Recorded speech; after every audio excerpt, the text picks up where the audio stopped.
નમસ્કાર, હું છું કિરણ કાપુરે. તમે જોઈ રહ્યા છો નવજીવન ન્યૂઝ. વરિષ્ઠ પત્રકાર પ્રશાંત દયાળ આપણી સાથે છે. મુદ્દો છે સ્થાનિક સ્વરાજ ચૂંટણીનો. સ્થાનિક સ્વરાજ ચૂંટણી એવું કહેવાય છે કે ભાઈ જે 2027માં વિધાનસભાની ચૂંટણી આવી રહી છે તેની સેમિફાઇનલ ગણી શકાય. આનાથી ચિત્ર એક સ્પષ્ટ થશે કે 2027માં જે રિઝલ્ટ આવશે વિધાનસભાનું એ કેવું હશે. ભાજપ અત્યારે શું વિચારી રહ્યું છે, જે શાસક પક્ષ છે, વિરોધ પક્ષ, આમ આદમી પાર્ટી કે કોંગ્રેસની જમીની સ્થિતિ શું છે તે વિશે પત્રકાર પ્રશાંત દયાળ સાથે આપણે વિગતે વાત કરીએ. પ્રશાંતભાઈ, આનું ચિત્ર શું છે, માહોલ શું છે, પહેલા એ વાત સ્થાનિક સ્વરાજ ચૂંટણી. આપણે સ્થાનિક સ્વરાજની આજે ચૂંટણી છે તે કહ્યું સેમિફાઇનલ છે 2027ની.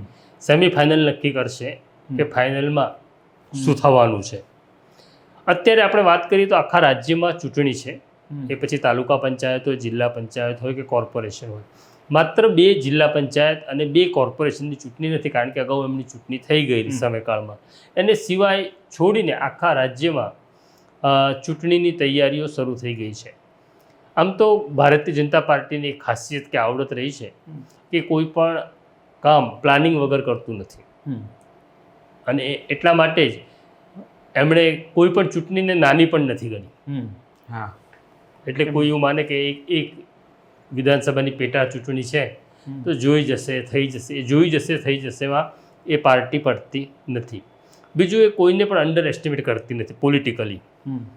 તો આ જે ચૂંટણી થઈ રહી છે, આ ચૂંટણી જે લડાઈ રહી છે એ સરકાર ભલે ભૂપેન્દ્રભાઈની છે કે ડેપ્યુટી સીએમ હર્ષ સંઘવી છે, પણ આ જે ચૂંટણી લડાઈ રહી છે એ જગદીશ વિશ્વકર્મા હવે લડી રહ્યા છે પાર્ટી તરીકે.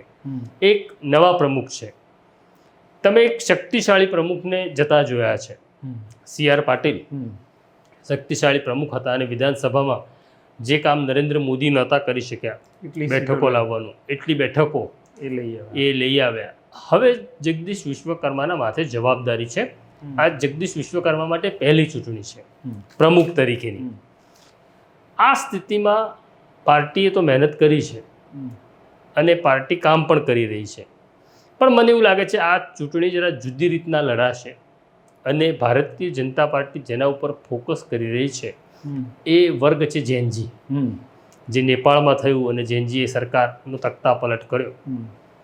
નરેન્દ્ર મોદી જ્યારે 2002ની અંદર ગુજરાતના મુખ્યમંત્રી થયા અને ત્યારનો જે વોટર હતો, એટલે માની લે કે ઉદાહરણ રૂપે હું હતો, તો હવે મેં મત આપ્યો અને મને નરેન્દ્ર મોદી કે ભાજપ ગમ્યું, એ મારો 30-35 વર્ષનો સમય હું ભાજપને જ મત આપતો રહ્યો.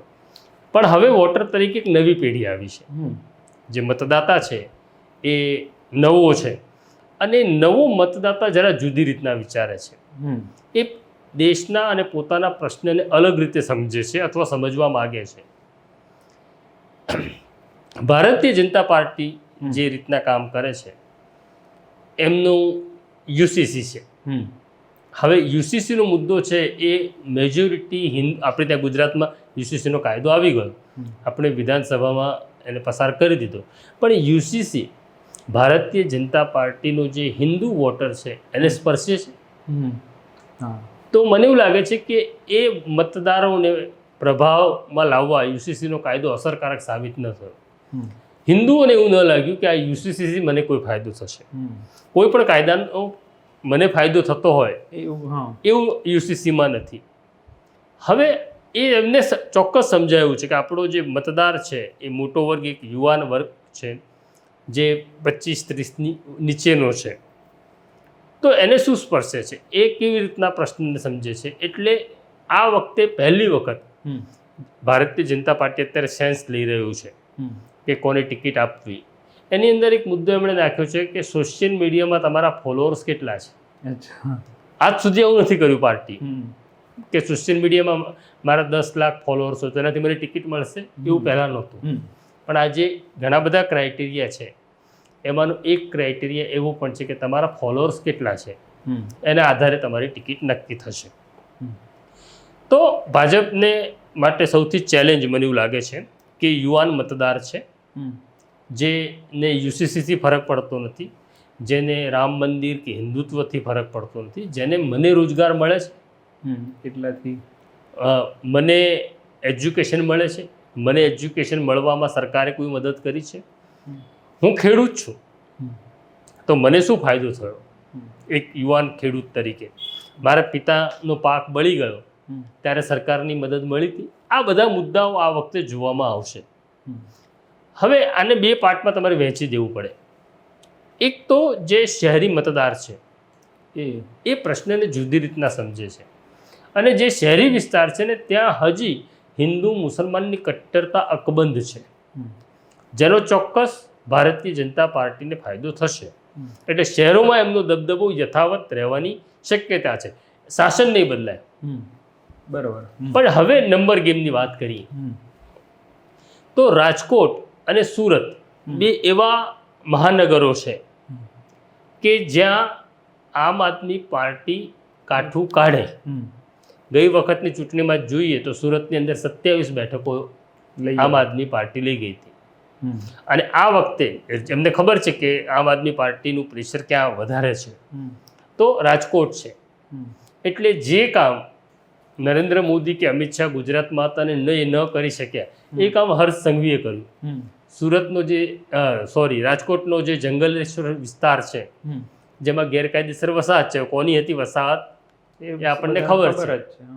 એ વસાહત દૂર કરવાની હિંમત અને કામ હર્ષ સંઘવીએ કર્યું, જે કામ નરેન્દ્ર મોદી પણ નહોતા કરી શક્યા. તો તમને ખબર છે કે કયા પ્રશ્નો લોકોને સ્પર્શે છે. તો જંગલેશ્વર તમે સાફ કર્યું, જેનો તમને પોલિટિકલ ફાયદો મળવો જોઈએ. પણ હવે ત્યાં આગળ રાજકોટ જે છે એમાં ગ્રામીણ વિસ્તાર પણ આવે છે. રાજકોટમાં જે લોકો આવે છે એ આસપાસના ગામોમાંથી પણ સ્થાયી થયેલા લોકો છે.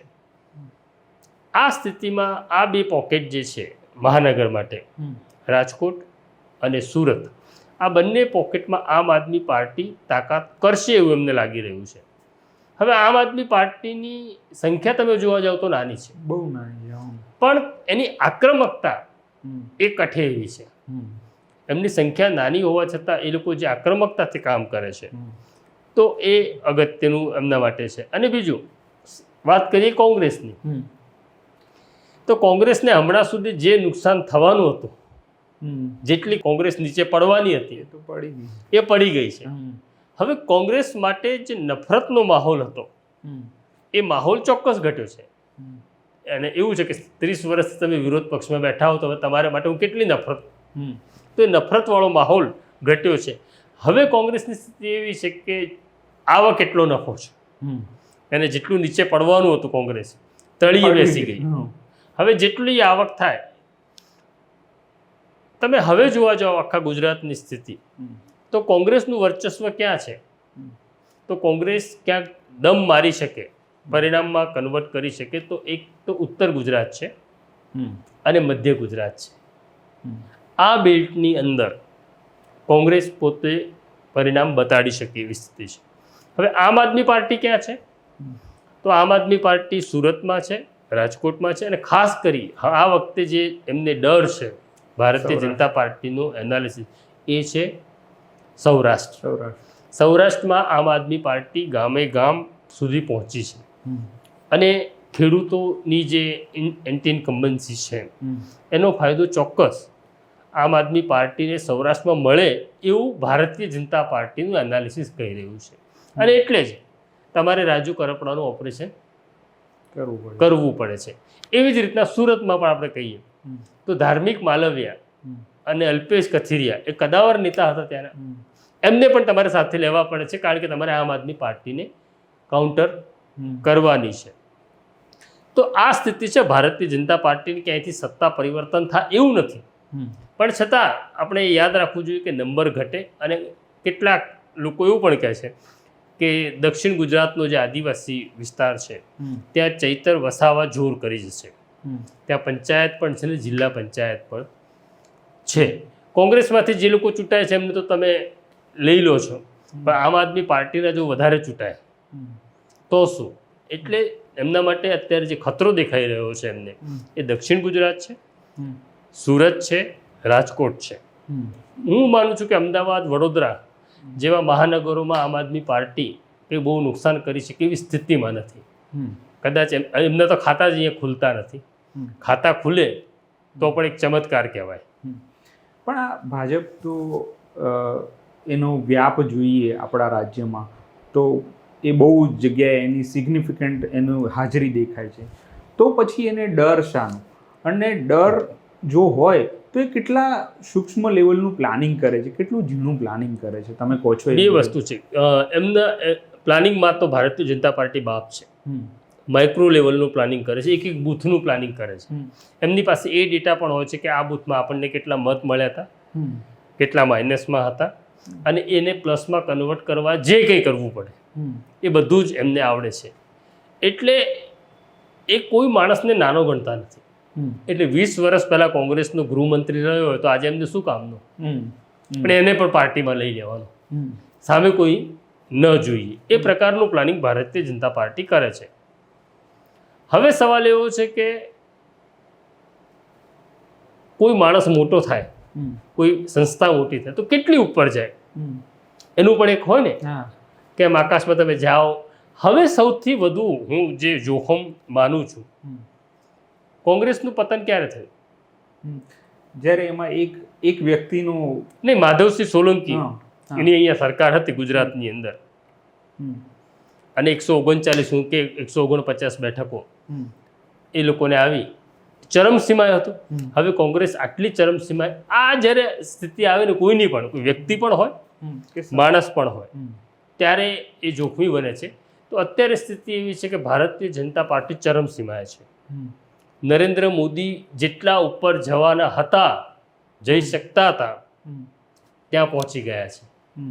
હવે ત્યાં ગયા પછી તમારે ત્યાં ટકવું એ બહુ અઘરું હોય છે, કોઈ પણ વ્યક્તિ માટે કે સંસ્થા માટે. હવે તમે એટલી ઊંચાઈએ છો કે ત્યાં સતત તમારે રહેવા માટે સંઘર્ષ કરવો પડે. અને જ્યારે તમે બહુ મોટા થઈ જાઓ, અને નરેન્દ્ર મોદીના કિસ્સામાં તો હું એવું કહીશ કે એ ભાજપ કરતાં પણ મોટા થઈ ગયા. એટલે આજે ભાજપ, જેમ ઇન્દિરા એટલે કોંગ્રેસ ને કોંગ્રેસ એટલે ઇન્દિરા, એવું હતું. આજે મોદી એટલે ભાજપ, ભાજપ એટલે મોદી, એવું થઈ ગયું છે. અને એના માટે કે પંચાયતની ચૂંટણી આવે અને કોર્પોરેશનની ચૂંટણી આવે ને તમારે નરેન્દ્રભાઈને બોલાવવા પડે, તો આ બહુ જોખમી સ્થિતિ છે. બીજું સૌથી અગત્યનો મુદ્દો અત્યારની આ ચૂંટણીમાં છે કે આ ચૂંટણી જીતવા માટે તમે યુસીસી લાવ્યા, પણ યુસીસી કારગર સાબિત થયું નહીં. એક તરફ યુદ્ધ ચાલી રહ્યું છે, ગેસના બાટલાનો ભાવ વધી રહ્યો છે, સીએનજીનો ભાવ પણ વધ્યો છે. હજી પેટ્રોલનો ભાવ વધારો એટલે આવ્યો નથી કારણ કે ભારત સરકારે સબસિડી, જે એક્સાઇઝ ડ્યુટી હતી એ ઘટાડી દીધી છે. કારણ કે બીજા રાજ્યોની અંદર વિધાનસભાની ચૂંટણી આ જશે ચૂંટણીઓ પછી તમારા માટે અનિવાર્યતા છે કે તમારે ભાવ વધારવો પડશે. તો આ મોંઘવારીનો મુદ્દો અત્યારે મને એવું લાગે છે કે પંચાયતની ચૂંટણી ગટર, પાણી, રસ્તાના ઉપર નહીં થાય. અત્યારે માન્ય બાટલો નથી મળી રહ્યો, અને બાટલો મળે છે તો મારે આટલા રૂપિયા ચૂકવવા પડે છે, મારે કતારોમાં ઊભા રહેવું પડે છે, રોજગારીનો પ્રશ્ન આવ્યો છે, મોંઘવારી વધી ગઈ છે. તો આ બધા પ્રશ્નો ભલે કોર્પોરેશનની કે પંચાયતની ચૂંટણીને સ્પર્શતા નથી, છતાં સામાન્ય નાગરિકને તો સ્પર્શે છે. એ જ્યારે મત આપવા જાય ત્યારે આ બધા જ પ્રશ્નો એની સામે ઊભા છે. હવે તમારી પાસે વિકલ્પ શું છે? આ પ્રશ્નોને ખાળવા હોય તો તમારે ફરી પાછું હિન્દુ મુસલમાનની વાત કરવી પડશે, કારણ કે હિન્દુ ડરશે મુસલમાનથી તો જ ભાજપને મત આપે છે.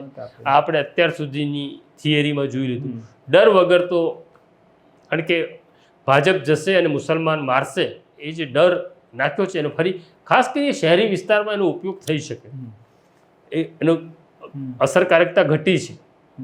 શહેરી વિસ્તારમાં એ પ્રયોગ થઈ શકે, ગ્રામ્ય વિસ્તારની સ્થિતિ જુદી છે. ગ્રામ્ય વિસ્તારમાં હિન્દુ મુસલમાન વિશે એટલી કટ્ટરતા નથી, બંનેને નથી. તો ત્યાં ખેડૂતોને વીજળી મળતી નથી, ત્યાં કોઈ પાવર કંપની એના ખેતરમાં આવીને ટાવરો ઊભા કરી દે છે, બરાબર છે. આ વરસાદ થઈ ગયો અને પાકને નાશ થઈ ગયો તો વીમાનું વળતર મળ્યું નથી, ફર્ટિલાઇઝર મળતું નથી. આવા મલ્ટિપલ કારણોનો સામનો આ વખતે સરકારે કરવાનો છે. પણ નાગરિક તરીકે, હું નાગરિક છું તો મારે જે પ્રશ્નો મારા હોય ડે ટુ ડેના, એ તો આ સ્થાનિક સ્વરાજ ચૂંટણીમાં જ સૌથી અગત્યના બને છે. પણ તેમ છતાં રાજ્યમાં છે ને આવી ચૂંટણીનો એક માહોલ જે છે એ બનતો નથી. પછી જે શાસક પક્ષ છે એ જોર લગાવે છે, પણ જે વિરોધ પક્ષને આપણે એવું લાગે કે ભાઈ એ લોકો મુદ્દા ઉપાડે અને પબ્લિકને અસર કરે, એવું નથી બન્યું. એટલે કિરણ, તું આખી ચૂંટણી છે ને અમદાવાદમાં બેસીને જોઈ રહ્યો, અચ્છા, બહાર માહોલ. હા, અમદાવાદની અંદર નથી તો કોંગ્રેસનું અસ્તિત્વ, હમ, એટલે નોંધપાત્ર અસ્તિત્વ, હમ, અને નથી આમ આદમી પાર્ટીનું અસ્તિત્વ. હમ, અમદાવાદમાંથી બેસીને આપણે જોઈએ એટલે આપણને એવું લાગે છે, પણ ગોંડલનો નાગરિક હમ, કે વાંસદાનો નાગરિક એ જુદી રીતના વિચારે છે પોતાના પ્રશ્નોને. એટલે ત્યાં એમને એવું લાગે છે કે ચૂંટણી છે. હમ, અહીંયા તો એવું છે કે અહીંયા તું જ્યાં રહે છે, હમ, નવરંગપુરામાં રહે છે ને તું, નવરંગપુરા. તને નવરંગપુરાના 3 કોર્પોરેટરના નામ મને કે. ના, મને નથી ખબર. મને પણ નથી ખબર. હમ, તો નથી ખબર આપણને. કેમ નથી ખબર? કારણ કે આપણને એનું કામ નથી પડતું. હમ, આપણે શહેરના મતદાર છીએ, આપણને એનું કામ નથી પડતું. હમ, પણ પંચાયતમાં કોઈને દાખલો લેવા જવું છે તો એને તો સરપંચ કોણ છે એના સાથે નિસ્બત છે, હમ, એને તાલુકા પંચાયતનો પ્રમુખ કોણ છે એની સાથે નિસ્બત છે, કારણ કે એના થ્રુ કામ એને કરવાનું છે. હમ, તો આપણે શહેરના મતદાર છે, આપણે જુદી રીતના વિચારીએ છીએ, ગામડાનો મતદાર જુદી રીતના વિચારે છે. હમ. બીજું કે સ્થાનિક સ્વરાજની ચૂંટણી છે એ બંધારણની રીતે એવી રીતે ઘડાયું છે એનું માળખું કે જે તે જગ્યાએ વિકેન્દ્રિત રીતે, એટલે જ્યાં આગેવાનો અલગ અલગ પોકેટમાં હોય એનું કોઈ સેન્ટ્રલાઇઝેશન ના થાય. પણ આ ચૂંટણીમાં પણ આપણે એવું જોઈશું જ, મને લાગે છે કે નરેન્દ્ર મોદીની તમે વાત કીધી એમ ઉતારીશું. તો એવું કેમ નથી થઈ રહ્યું કે બીજા જે પોકેટમાં નાના નાના નેતાઓ છે એ મોટા થાય, એ આખું ડિસેન્ટ્રલાઇઝ થાય, એવું કેમ હજુ સુધી નહીં? એટલે ખાલી આપણે નરેન્દ્ર મોદી પૂરતું સીમિત નથી રહેતા. આપણે આવીએ ને, હા, કે અરવિંદ કેજરીવાલને કેમ આવવું પડે છે? હા, એ પણ આમ આદમી પાર્ટીમાં પણ. આમ આદમી પાર્ટીમાં, કોંગ્રેસમાં તો એવું છે કે કોંગ્રેસમાં કોણ રણીધણી છે ને કોંગ્રેસને જ નથી ખબર. હા, એટલે ખરેખર માની લો કે રાહુલ ગાંધી જેટલું ત્યાં બોલે છે, સંસદમાં બોલે છે કે સંસદની બહાર બોલે છે, તો નરેન્દ્ર મોદીનું જે હોમ ગ્રાઉન્ડ છે ત્યાં ચૂંટણી આવે તો રાહુલ ગાંધી 20-25 સભા કરી નાખવી જોઈએ ને. પણ એવી ગંભીરતા મને કે કોંગ્રેસમાં દેખાતી નથી. એટલે આક્રમકતા, લડી લો, એટલે આપણે એક શબ્દ છે કે જ્યાં સુધી કિલર ઇન્સ્ટિંગ ના આવે, સામેવાળાને ખતમ કરી નાખો રાજકીય રીતે, ત્યાં સુધી કોઈ જંગ જીતાય નહીં. અને મને કોંગ્રેસની અંદર એવું કોઈ કૌવત દેખાતું નથી કે દુશ્મનને પાડી દો એવી આક્રમકતાથી એ ચૂંટણી લડવા માગતું હોય. કોંગ્રેસ સતત એવી ફરિયાદ અંદર અંદર કરે છે કે પૈસા નથી. તો પૈસા નથી તો એ તો કોંગ્રેસનો પ્રશ્ન છે ને. જે રાજ્યમાં તમારી કોંગ્રેસની સરકાર છે ત્યાંથી ફંડ ડાયવર્ટ કરો. તો અહીંયા ગુજરાતની અંદર ક્યાં આમ આદમીની સરકાર છે? તો પણ એ જ્યાંથી પંજાબમાં કે ક્યાંથી ફંડ મેનેજ કરીને ગુજરાતમાં નાખે છે ને. તો લડવું હોય તો બધી રીતના તમારે સક્ષમ રહેવું જોઈએ, જે કોંગ્રેસમાં નથી. હવે તારો જે સવાલ છે કે નરેન્દ્ર મોદીએ એક એવું સ્ટ્રક્ચર ભારતીય જનતા પાર્ટીનું ઊભું કર્યું. ખાલી આપણે ગુજરાતની વાત નથી કરતા, ઇન્ડિયાની પણ વાત, હું ભારતની પણ વાત કરું છું કે 1 થી 10 નંબર હું તને કેન્દ્રીય મંત્રીમંડળના 10 નામ પૂછું, એટલે આપણે 5-6 થી આગળ નથી વધી શકતા. એક માહોલ એવો ઊભો કર્યો છે કે પહેલું નામ કોણ? તો કે નરેન્દ્ર મોદી. બીજું નામ કોણ? કે તો અમિત શાહ. હવે ત્રીજા નામથી મારે વિચાર કરવાની શરૂઆત કરવી પડે. તો સ્થિતિ એવી છે કે 1 થી 10 નરેન્દ્ર મોદી જ છે, પછી અમિત શાહ પણ 11મા ક્રમે શરૂ થાય છે. તો નરેન્દ્ર મોદીએ રાજ્ય હોય કે કેન્દ્ર હોય કોઈને મોટા થવા દીધા નહીં, કોઈને મોટા કરવાનો પ્રયત્ન ન કર્યો. પણ છતાં કહું છું, નરેન્દ્ર મોદીને એ સમજ છે કે હવે યુગ પરિવર્તન થઈ રહ્યું છે, યુવા પેઢીને તક આપવી પડશે. એટલા માટે જ તમે જુઓ કે સરકારમાં જુઓ તો હર્ષ સંઘવીને ડેપ્યુટી સીએમ બનાવ્યા. આ એનો જ ભાગ છે, એ નરેન્દ્ર મોદીની સ્ક્રિપ્ટ છે. અને તમે સંગઠન જુઓ તો સંગઠનમાં પણ જે લોકોને લેવામાં આવ્યા છે જગદીશ વિશ્વકર્માની ટીમમાં, એ બધા જ યુવાન છે. તો એક સમય, પણ હવે એવું છે કે એટલું મોડું થઈ ગયું એક નવી પેઢીને સુકાન આપતી વખતે કે એક મોટો ગાળો થઈ ગયો. એક સમય હતો કે ઇન્દિરાએ પણ કોઈને મોટા ન થવા દીધા કોંગ્રેસની અંદર. એટલે થયું ઇન્દિરાની જ્યારે હત્યા થઈ એના પછી એક વખત કોંગ્રેસ ચૂંટાઈ, પણ એ સહાનુભૂતિને કારણે ચૂંટાઈ હતી. અને પછી ધીરે ધીરે ધીરે ધીરે ધીરે કોંગ્રેસનું પતન થવા લાગ્યું.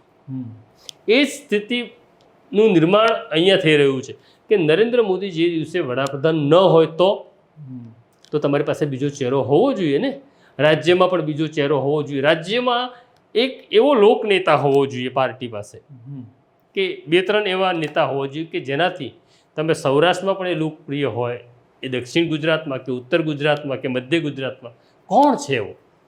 તો આખી પાર્ટી પાસે આઈડેન્ટિટી ક્રાઇસિસ છે. એક જ નામ છે, માત્ર નરેન્દ્ર મોદી. નરેન્દ્ર મોદી માઇનસ કરી રાખો તો આ પાર્ટી ધ્વંસ થઈ જાય એવી સ્થિતિમાં આવીને ઊભી છે. બીજું આમાં એક જે અગત્યનું ફેક્ટર જે આપણે બધી ચૂંટણીમાં જોઈએ છીએ કે જ્ઞાતિવાળું ફેક્ટર, એ આમાં વધારે અસર કરે છે પેલા કરતાં, કે આમાં એ ઓછી અસર થાય છે એની? બધી જ ચૂંટણીઓ જ્ઞાતિ આપણે કહીએ છીએ હા કે આપણે બંધારણમાં તો એવું છે નહીં, પણ જ્ઞાતિ આધારિત તમારે ઉમેદવાર પસંદ કરવો પડે. પછી ભારતીય જનતા પાર્ટી હોય તો પણ, કોંગ્રેસ હોય તો પણ, અને આમ આદમી પાર્ટી હોય તો પણ.